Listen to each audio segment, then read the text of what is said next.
আচ্ছা, আপনারাও কি আমার মতো নরম হয়ে যাওয়া মুড়ি ফেলে দেন? আশা করছি আজকের ভিডিওটি দেখার পর মুড়ি আর কোনো দিন ফেলবেন না। এই রেসিপি মাত্র 5 মিনিটেই বানিয়ে খাবেন, খেতেও দারুণ লাগবে।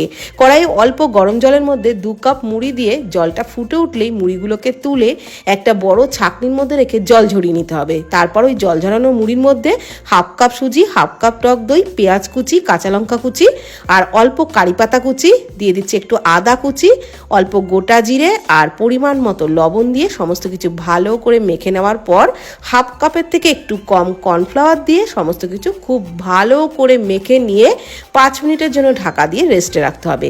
5 মিনিট পর হাতের পাতায় একটু তেল মেখে নিয়ে ওর থেকে অল্প অল্প পরিমাণে নিয়ে এইভাবে মেদু বড়া বানিয়ে নিতে হবে।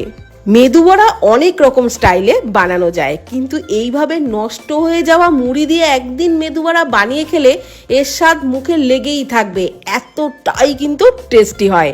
আর এই রকম কড়াই সাদা তেলের মধ্যে উল্টে পাল্টে বেশ লালচে করে মুচমুচে করে ভেজে নেবেন। একটু টমেটো সস দিয়েও খেতে পারেন, কিংবা শুধু বা চায়ের সাথে খেতে কিন্তু ফার্স্ট ক্লাস লাগবে।